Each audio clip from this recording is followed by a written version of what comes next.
ನಿನಗೆ ಮಂಗಳವಾರದ ಬೇಡಿಕೆ ಅಂತ ಹೋಗು. ಹಾಲು ಹಾಲು ಏನು ಪತಿದೇವ? ಹೋಗದೇವಿ. ನನ್ನ ಕರೆದ ಕಾರಣ ಪತಿದೇವ? ಕಾರಣವೇನು ಅಂದರೆ ಈ ಕೂಸಿನ ಮುಡಿಯಲ್ಲಿ ಹತ್ತಿಕೊಂಡು ಹೋಗದೇವಿ. ಈ ಕೂಸಿನನ್ನು ಎಲ್ಲಿ ಪಡೆದುಕೊಂಡು ಬಂದಿರು ಪತಿದೇವ? ಹೋಗದೇವಿ. 24 ವರ್ಷ ಅನುಷ್ಠಾನ ಮಾಡಿದಕ್ಕಾಗಿ ನನ್ನ ಭಕ್ತರ ಮೆಚ್ಚಲ ಭಗವಂತ ಹೆಣ್ಣು ಕೂಸಿನ ದೇಹಪಡಿಸಿದ ನೋಡಬಹುದೇವಿ. ಏನು ಪತಿದೇವ? ಈ ಕೂತನ ಸಭೆಯಲ್ಲಿ ಬಟ್ಟಿ ಬಂಜೆ ಶಬ್ದ ದೋರಿದ್ರು ಪತಿದೇವ. ಹೌದು ಹೋಗದೇವಿ. ಹಸಿದ ಬಾಯಿಗೆ ಅನ್ನ ಇಟ್ಟಂಗೈತೆ ನೋಡಿ ಪತಿದೇವ. ಹೌದು ಹೋಗದೇವಿ. ಏನು ಪತಿದೇವ? ಈ ಕೂಸಿನ ನನ್ನ ಕೈಯಲ್ಲಿ ಕೊಟ್ಟು ಬಿಡಿ, ಜೋಪಾನ ಮಾಡುತ್ತ ಮನೆಯಲ್ಲಿ ಕೊಡುತ್ತೀನಿ ಪತಿದೇವ. ಹೋಗದೇವಿ. ಏನು ಪತಿದೇವ? ನೀವು 4 ಮಂದಿ ಸತ್ಯರಿಗೆ ಕೂಸಿನ ಕುಡುಮಾಡ ನೋಡಬಹುದೇವಿ. ಆಗಲಿ ಪತಿದೇವ. ಹೋಗದೇವಿ. ಕೂಸಿನ ಹಚ್ಚರಿ ಕಾಮನ ಕಲ್ಪಿಸಕ್ಕೆ ಇರ್ತದೆ. ಹೌದು ಪತಿದೇವ. ಹೋಗದೇವಿ. ಏನು ಪತಿದೇವ? ಬಂಗಾರ ಕಟ್ಟನ ಕಟ್ಟಿ ಬೆಳ್ಳ ಸೆಳೆಯನ್ನು ಹಚ್ಚಿ ಕೂಸಿನ ಹೆಸರು ರೇಣುಕಾ ರೇಣುಕಾ ಒಂದು ನಾಮಕರಣ ಅವರು ಮಾಡಬೇಕು ಹೋಗದೇವಿ. ಏನು ಪತಿದೇವ?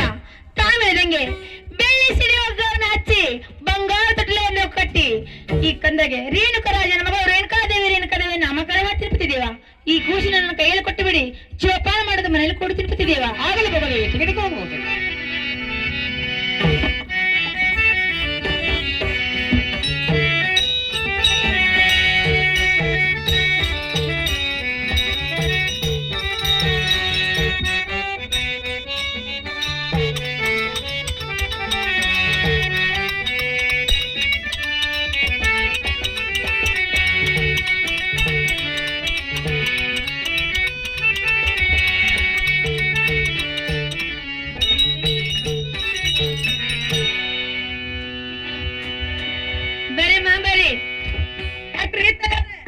ಅಮ್ಮ ಮನೇಲಿ ಮಾಡ್ತಾ ಇದೆ. ಅಮ್ಮ ಮನ್ಯಾಗ ಕೆಲ್ಸಕ್ಕೆ ಹೊರದನ್ರಿ.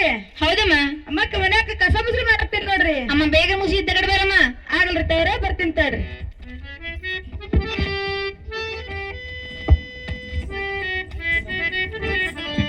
ಅಲ್ರಿ ತಯಾರ. ಅಮ್ಮ ಏನಾಯ್ತ? ಅಮ್ಮ ನಮ್ಮ ಕಸಿ ಕತ್ತೇನ್ರಿ ತಯಾರ. ಏನಮ್ಮ ಹೇಳ್ರಿ. ಬೆಳ್ಳಿ ಹಿಡಿಯ ಗೌನ್ ಹಚ್ಚಿ ಬಂಗಾರ ಬಟ್ಲವನ್ನ ಕಟ್ಟಿ ನನ್ನ ಕನ್ನ ನಾಮಕರಣ ಮಾಡ್ಕೊಂಡಮ್ಮ. ಏನ್ರಿ ತಯಾರ? ನಿಮ್ ಖುಷಿಗೆ ತಟ್ಲಾಲ್ ಹಾಕೋ ಕಾರ್ಯಕ್ರಮ ಇದ್ರಿ. ಹೌದೋಣಮ್ಮ. ಬೆಳ್ಳಿ ಸಿಡಿ ಹಾಕ ಹಚ್ಚಿ ಬಂಗಾರ ತಟ್ಟಿಲನ ತಂದಿ ಖುಷಿಗಾದ್ರೂ ತಟ್ಲಾಲ್ ಹಾಕ್ಬೇಕ್ರಿ. ಹೌದೋಣಮ್ಮ. ಆಗ್ಲಿ ತರ ಖುಷಿನಾದ್ರ ನನ್ ಕೈ ಕೊಡ್ರಿ. ಆಗ್ಲಿ ಮತ್ತೆ ತೆಗೆದುಕೊಳ್ಳಿ. ಏನ್ ತಂಗಿ ಬರಲಿಲ್ಲ ಬಾ. ತುಳುಗುರಕ್ಕೆಲ್ಲ ಬೇಳೆ ಮಾಡ್ಕೊಂಡು ನಿಂತು ಬಿಟ್ಟಾಳ. ಯಾಕೆ ಅವ ಏನ್ ಮಾಡತ್ತೀಯ? ಗಂಡ ಕೇಳಿದೇನೆ. ಅವ ನಿನ್ನ ದಂಡನೆ ಕೇಳ್ತೀನಿ ಶಾಂತನ. ಆಲೆ ಒಳ್ಳ ಗುಚ್ಚಿ ಕುಕ್ಮ ಹಚ್ಕೊಳತ್ತೀನಿ. ಒಳ್ಳ ಗುಚ್ಚಿ ಒಯ್ದು ಮಾರಿ ನೋಡಿ ಕುಕ್ಮ ಹಚ್ಕೊಳತ್ತೀನಿ. ಚಟಾನೆ ಬಾಳ ಸುಮಾರು ಅದಾವ್ರಿ ಈ ಹೊಲಸರು ಅಂಡಿದು. ಏನ್ ಮಾಡುದು? ಒಳ್ಳ ಗುಚ್ಚಿ ಒಯ್ದು ಮಾರಿ ನೋಡಿ ಹಚ್ಕೊಳ್ಳೋದು. ಏನ್ ಕೆಟ್ಟ ಚಟ ಅದಾವ್ರಿ ಏನಿನ್ನು? ಗಾಂಡಿ ಕಾಂಡ ತಂದು ಕೊಟ್ಟಿಲ್ಲ, ಏನ್ ಮಾಡ್ಲಿ? ತಂಗಿ ಏನಕ್ಕ ಇರ್ಲಿ ಬಿಡು, ತೊಟ್ಲಾಕ್ ಕಟ್ಟೇನ. ತೊಟ್ಲ ಕಟ್ಟಬೇಕ?